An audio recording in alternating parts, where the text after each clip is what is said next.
perfect example, the weight loss. So many people are like, oh my God, I need to lose weight, but I'm not going to the gym. I'm not changing my diet. I'm not stopping my food at 6 p.m. All of the things that are required to make the change, they're not motivated to make it. And when we apply that same example across the board, you're absolutely right. People are comfortable in their mess. Like my mom used to say, you're too comfortable in your mess. You're not ready to actually make a change yet.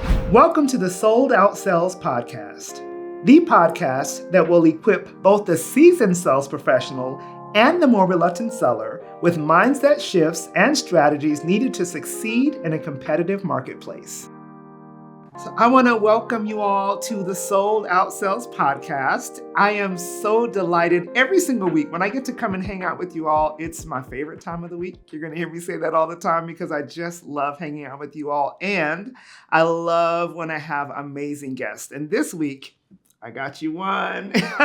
You're going to meet Kelsey Hunt, and you're going to enjoy her because she is phenomenal in a few different ways, several different ways, but something that I'm really excited about is she has a knack for storytelling in sales. She has a knack for being able to find new clients, being able to find leads. And she has something really cool that I think she's going to tell us about today. So Kelsey, welcome to the Sold Out Sales Podcast. I'd love for you to tell our audience a little bit about yourself.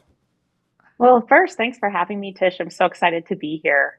About me. I am a marketing consultant for online coaches and course creators, and I own a boutique digital agency called Trulli Media, where we help coaches and consultants scale to 7 figures. And we do this through strategic messaging, funnel design, and ads. And I said that in that order for a very specific reason, because messaging is my jam, and messaging is the foundation, I believe, of all marketing and sales. And I know that's what we're going to talk about today too. So we specialize in helping our clients create predictable revenue and also scalable revenue. My background is a little bit more unique, I think, than most media buyers. So I actually was a soap opera producer for 16 years. So I'm very well versed in storytelling. So a lot of the same techniques that I used in soap operas to produce those to get people to tune in day after day, month after month, year after year, and stay engaged is what we use in our marketing and sales for our clients.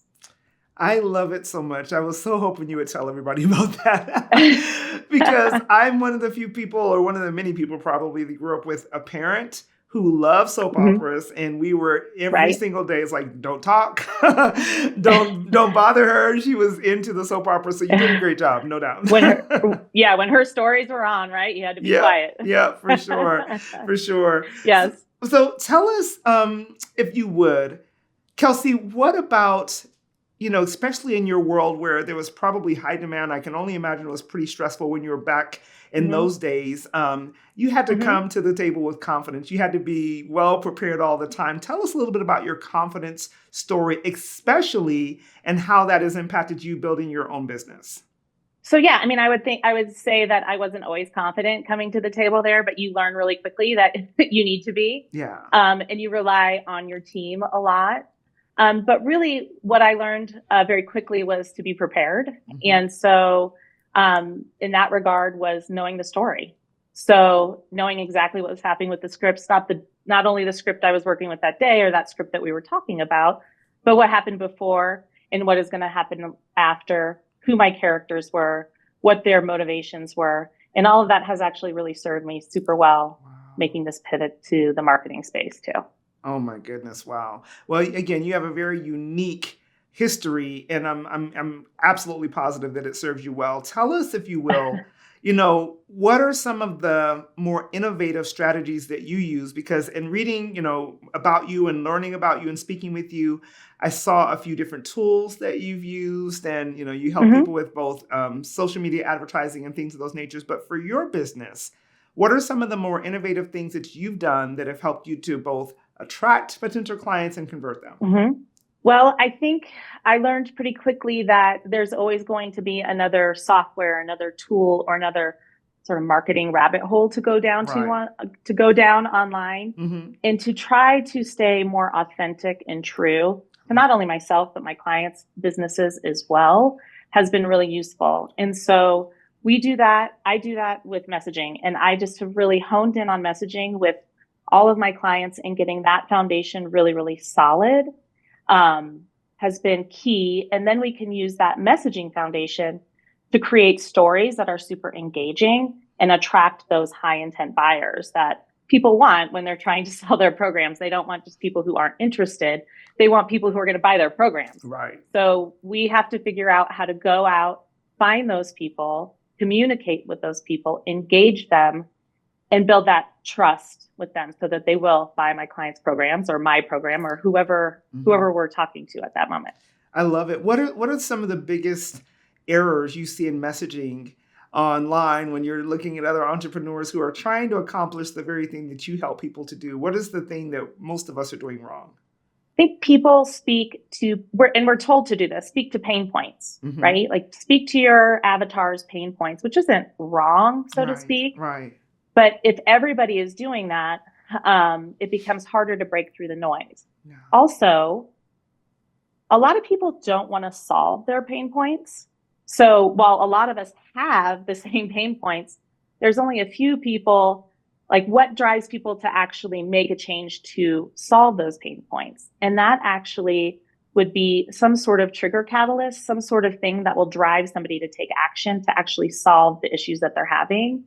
And when you can hone in on the catalysts for your ideal clients, that's when you start attracting those high intent buyers that will like not only just want your free products, but they'll actually invest in themselves and invest in your products. And how do we, identify the difference between that person who is motivated to make that change opposed to the people? It's funny. I think about someone, because I've been on this journey myself. I've lost about 50 pounds in the last year.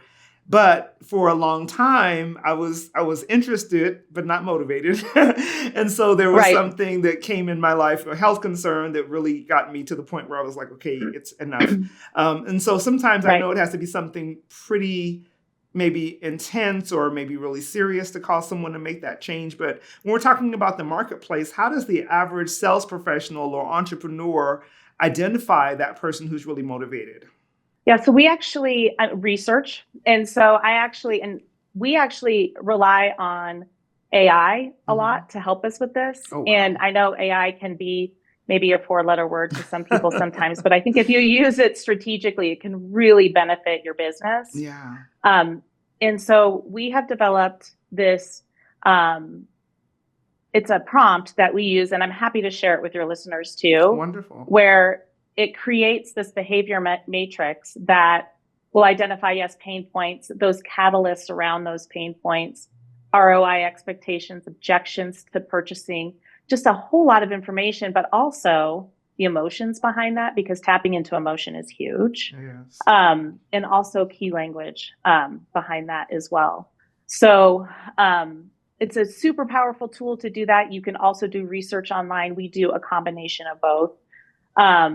Talk to your clients. So really honing in on what it was that made them pull the trigger, so to speak, to purchase your product. So it's interesting that you're talking about your weight loss journey, because I wanted to share with your audience, a case study around this so they can kind of understand what I'm talking about when I'm talking about tapping into triggers. And we had a client that came to us, and she wanted to have her first 6-figure launch, and she had had a lot of success in her business, but she had never had a live launch that broke the 6-figure mark. And so her business was weight loss for women over 50. And when she came to us, she was actually only about a month out from a launch. So we went with her product that she had been working on. And that front end product was about losing weight over 50. Yeah. And I mean, that's niche, right? You're supposed to niche down. Did great. I mean, by all standards, it did great. Did not hit 6 figures. She made a profit. She attracted good people. But she also attracted a lot of tire kickers as well. A lot of people didn't show up for the live event, which is also an issue. Right. So we did a lot of messaging research with her. We decided that a big catalyst for women over 50 who want to lose weight is a pre-diabetes diagnosis when they go in and they realize that they're pre-diabetic. So we leaned into that. And one thing that really comes up with that is lowering blood sugars naturally. So she just did a little bit of a pivot. Wow. We started messaging about lowering blood sugars naturally. Now, a byproduct of that is losing weight. Yeah. But that's not what we leaned into. Mm-hmm. So changed her front end product to a blood sugar boot camp. So how can you learn to lower your blood sugars in 3 days with her? Mm-hmm. And her conversion rate doubled. Wow. She broke six figures by tens of thousands of dollars. Wow. And now that is the messaging that she uses primarily to attract new people to her business. Not only when she's in launch mode, which is about 3 times a year, mm-hmm. but then she developed an evergreen product between those launches where she can create, she has a product that pulls in leads to her business using that same messaging so that she knows when she goes to launch in the next few months, she already has a warm audience there that is going to be receptive to her product. Her back-end product didn't change. Nothing changed. Just the front-end messaging. So, Kelsey, what I hear you saying is that many of us don't have an expertise problem or a business, quote unquote, problem. We have a messaging problem. So it means, yes. It sounds like we're talking to people in a way that could attract them, but we're not attracting the right people because of what we're saying or because of the way we're mm-hmm. positioning ourselves. Is that what you're saying? Yeah, maybe being too general about those pain points and not really digging into them, into something that is a trigger that's going to people are going to take action to do. So I think a lot of people are scared mm-hmm. to do that and want to just talk to the things that they know people are experiencing. Right.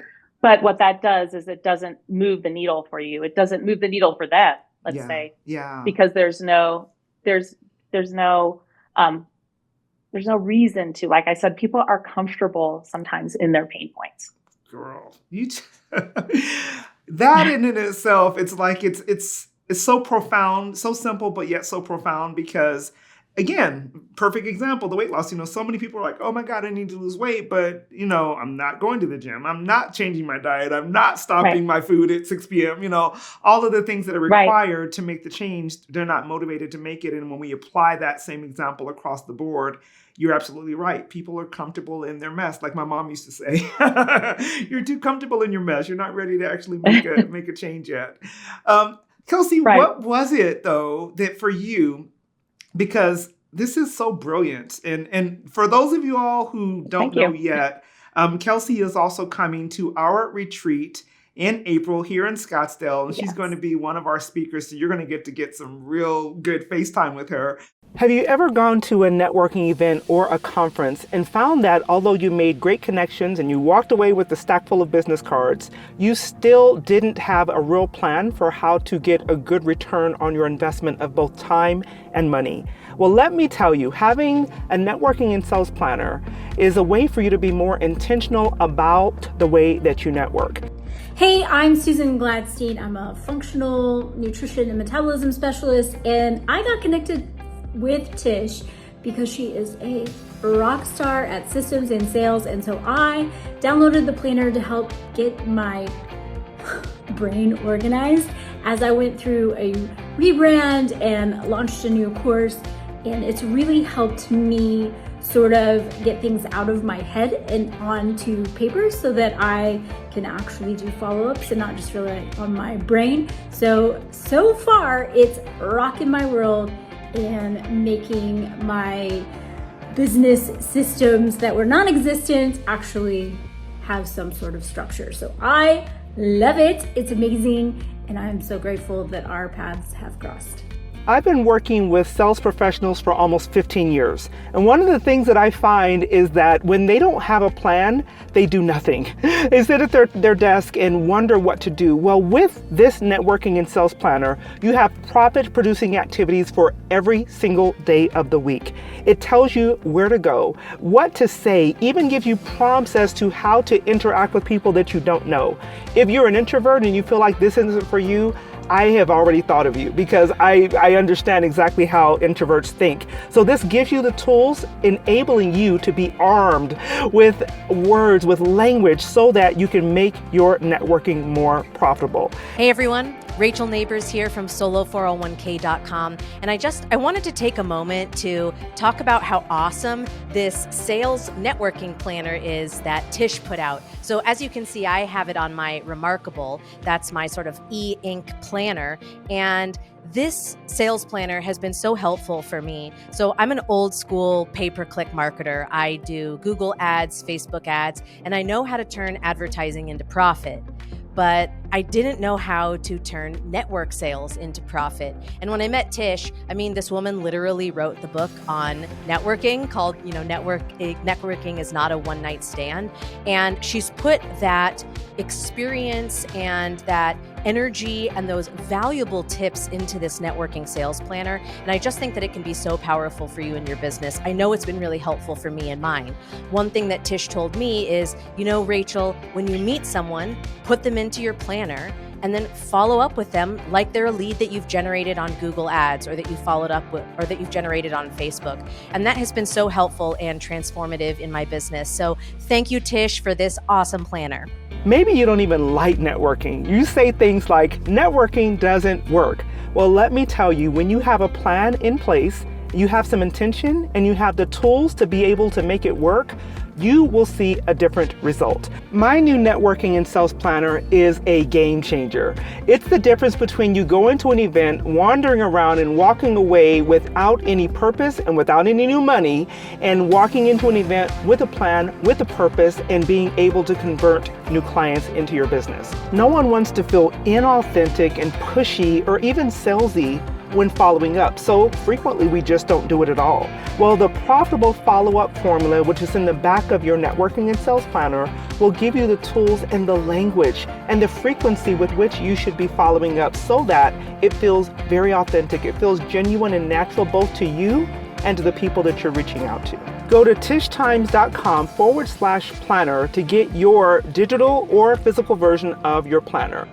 Hi, my name is Cheryl James from CL James Consulting, and I just want to tell you a little bit about how awesome this networking sales planner is. I started intentionally networking at the beginning of this year, and I have been using my planner on a regular basis, not only to get inspiration, but to track the people I want to meet and the people I have met, and to make sure that I follow up with them from week to week. So if you are looking to network intentionally and hold yourself accountable, this planner is a must-have. And once you get your planner, you'll also receive a video series that's going to teach you how to maximize your networking and how to use this planner to get the best result and best return on your investment of both time and money. If you are ready to stop wasting time with networking and turn your networking into a sales machine, then go to tishtimes.com/planner and grab your networking and sales planner. I'm just so intrigued by what you do. And I want to understand, when you were in the world of entertainment and storytelling and writing and all of that, what was the thing that made you make the transition into marketing, into the business world, into having your own business? What was that for you? Yeah, so I actually was pregnant with my second child when As the World Turns was canceled and went off the air. But really, children were the impetus for me to look for something else because I wanted to raise them. I wanted to be around more. Yeah.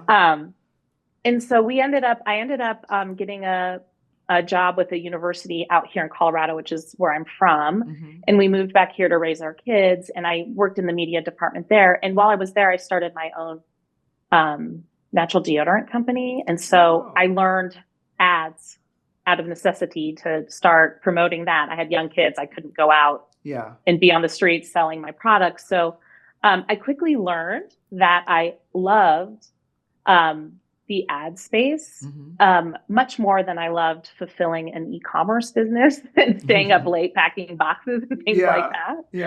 And so I ended up selling that business and dove into marketing. I really wanted to be around my kids more. And so this was an opportunity for me to work from home and have more time with my kids. And also it was really the perfect combination for me from this television background to produce. Marketing and television are not that far off, right? You're just trying to engage people, entertain people so that you can sell a product versus getting them to tune in the next day. So they're really not that far off from each other. And it was just really a natural fit for me. Wow. So. That's fantastic. Yeah, I see that there's a natural transition. I just wondered what that was. So thanks for sharing that with us. Those of us who are moms completely get that. I know I started my business for the same reason. I was like, I want to be home with my babies. Yes. And I want to still make money. Now right. And that too. And now my kids are in high school and I'm like, wow, I'm so glad I'm around. Yeah. Even more now. I didn't even realize how much I needed to be around now versus when they were little. So true. And I always share with people that I have three men now. They were boys, but now they're men. But my older two sons, who are very close in age, who are in their 30s now, and then I have a young son he's 26. And I say that my older two sons had a different set of parents, definitely for sure different mom than my youngest son, because I started my company right when I was pregnant with my youngest son when I left my full-time corporate job and went into business for myself. And there was several things that we were able to do differently as a result of that, but mostly because I got to be present with him in a way that I just wasn't able to with my younger son, my older two boys. So I completely get what you're saying. Yeah. Well, I'm a boy mom too, so I didn't realize that we had that connection. Yeah. So yes, I have two boys. I tried to have girls, they just wouldn't come. I absolutely tried, but I love my boys. I'm definitely made to be a boy mom.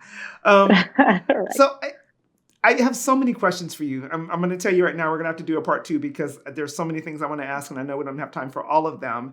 But I'd love to hear from your perspective, the company owner, the entrepreneur who understands or sees that there's a need for them to do social media ads, or at least thinks that they should, and doesn't know where to start, doesn't even know if it will work for them. How important do you believe social media ads can be for converting, for drawing in the right clients? Or is it something that we should just leave to the experts and not even try to touch on our own? No, I think they're really important. Okay. The first thing I will say is don't boost your posts on Instagram. That would be the first thing I would say to people. The one thing that if you don't have the money for ads, you don't have the bandwidth for ads, do organic. That's great. Okay. But the beauty of ads is you get a lot more information back. Yeah. So you understand what's working and what's not working. You can target people in a much more targeted way than the algorithm will with hashtags and things like that. Okay. You don't have to spend a ton of money on ads. So I think a lot of people feel like, well, it's just a waste of money for me. But I think people are looking at them in a different way. Like, I put this much money in and I'm not making that much in sales. Right. Where really ads are much more of a long-term investment. Okay. So they are one of the most affordable ways to use them is to just get engagement, drive people to your social page, or drive people to your landing page. Do a lead gen offer that will get people to build your email list. So I think they're really pivotal in building out that community. Mm-hmm. I think if you look at them from that perspective, not necessarily, okay, I have to make $5 for every dollar I put in, because I think that's what people have been fed from all of the gurus online. Mm-hmm. But no, let me use this to build my community of people who are interested in my brand, who will follow me, who I have something to offer to. Mm-hmm. Then you will get a much bigger return on your ads. So if you're just starting out and you're doing ads yourself, it can be overwhelming. Yes. And so finding a course or something that's really super simple, I think is the key. You don't have to do everything with your ads. So if you just say, okay, I'm going to drive website traffic for $100 a month to my website, that's great. There's nothing wrong with that. Okay. I think you've given us some really practical tips, because many of us feel as though ads are just this big monster. And it's not worth it. We're not making money back fast enough. But I love that you're saying this is a long-term investment. This is something that we want to really commit to, instead of just do it once or twice and say it doesn't work. The other thing I love that you said, and I'd love to hear more about this, is not to boost the post. It doesn't seem to work. Tell us why it's not really worth our time or money. Well, you don't have any control. I mean, now you actually kind of can control who sees it, but you don't get enough information back from it. So all you really get is, are people liking it? How many people are seeing it? It's just very little information. So when you put your ads into Ads Manager, which is really the backside of Meta, you get so much more information. So you understand, you can get whatever information you want to get from it. And that would be a whole other episode about how to understand all of that. But I'll just tell you what we look for. We look for KPIs where we understand if people are reading our messaging, right? And how they're responding to it. If they're clicking through our ads, how much that costs for them to click through our ads, how much it's costing for us to be shown to 1,000 people. That's a really good metric. So especially if you want to understand a return on investment on your marketing. Right. For ads, like let's say it's costing you $50 to be shown to 1,000 people.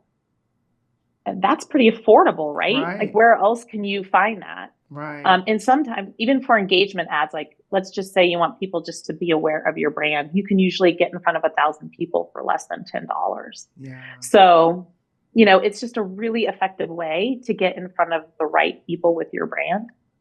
And what do they say? It takes 7 touches with your brand for people to remember you. At least. I actually think it is way higher than that. I agree. Way higher than that in this media landscape that we're in. Yeah. So you're talking about, I can retarget those people, right? Over and over again. And I can see how much I'm doing that. I can tell by a KPI, it's telling me how many times I'm getting in front of those people. That's really powerful information to know for your company. It is. And I'm so glad that you shared that, because just understanding the why behind the what sometimes is enough for us to see, okay, it's worth our time and effort and commitment to this process. When I look at what you've done, Kelsey, with your business and with your history, you've done some amazing things. Would you be willing to share with us, however, a time where, you maybe didn't have tremendous success with your sales process or the way that you're reaching out to people? What would you say was your greatest learning lesson or your biggest sales flop that you had to kind of pivot and shift the way that you were reaching people? Well, in marketing, there's always a sales flop. So I won't say I won't have another one, because we, of course, will. Everything is testing. But I will say, actually, and I know I keep coming back to messaging, but it was when I was first starting out and I really started to niche down to the online coaching industry. I would start with my client, because my clients would come to me with some success already. So I would start with their landing page, which I still do, but I would take their messaging at face value. Like they have probably worked this all out already. And I was wrong to do that. It wasn't until I started going deeper in that I realized that I needed to be much more focused. And maybe they were not so focused in their messaging on their landing page. Perhaps they hired a copywriter at the very beginning and have never gone back to that to look at it, right? But I couldn't create predictable lead costs or predictable sales. And I just knew that there had to be a reason why. We could run the exact same campaign 2 months apart and get wildly different results. And so that was when I really started, like, there had to be something here in the messaging, because the product is the same. I'm targeting the same people and the results are different. And so I did not find that continuity or that predictability until I really started honing in on messaging. Well, it does seem like it comes back down to messaging. I love that you actually are saying that several times, because sometimes we need to hear it many times in order for us to also understand that that's a huge part of how we're reaching or not reaching our ideal clients who are motivated to make the change. Right. Would you be willing to share what's the thing that keeps you motivated, Kelsey, when things are going great or when things are not going great? What's the thing that kind of keeps you pushing forward and helping more people? I think it's when there's a breakthrough with my clients' messaging. It really feels so good. I have a client that we've been together for, we're broaching 4 years, which is an eternity in the marketing space. And we've done so many launches together. And we just kind of had this barometer for launches, and we just thought, well, this is what our launches are.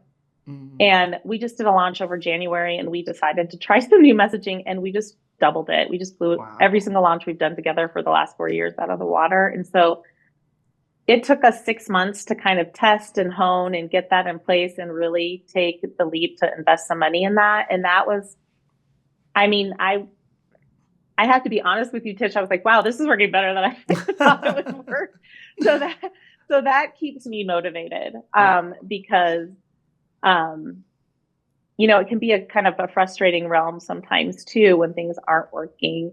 And it's easy to internalize that as that is something that is like you're doing wrong. But seeing those breakthroughs with my clients is something that is really fun. Really, really fun. I know exactly what you mean. It's the best thing ever, right? It is so great. Right. So as we're wrapping up, Kelsey, I do have one more question that I can't not ask this question. Okay. For the person who hears you talk about these launches and know that, you know, there's obviously someone that can help them with them, but they're coming with, maybe they've never done a launch before, and they're really thinking that this might be the turning point for their business. Do you recommend that there are some things that people do in advance of having a launch for a product or a service that they're pushing, or is it something that they could come to you and say, never done it before, just kind of help me move forward with this? They can come to me and say, never done this before. Love to have you help me with this. I think the biggest thing is, what I would be looking for in terms of a client is, do they have a proven back-end product that they've sold before? So I guess that would be the one thing. Have they actually sold that product before? And then, are they in this for the long term? Because usually your first few launches are just tests. Like, okay, we're going to invest X amount of money. We're going to see what happens with this messaging.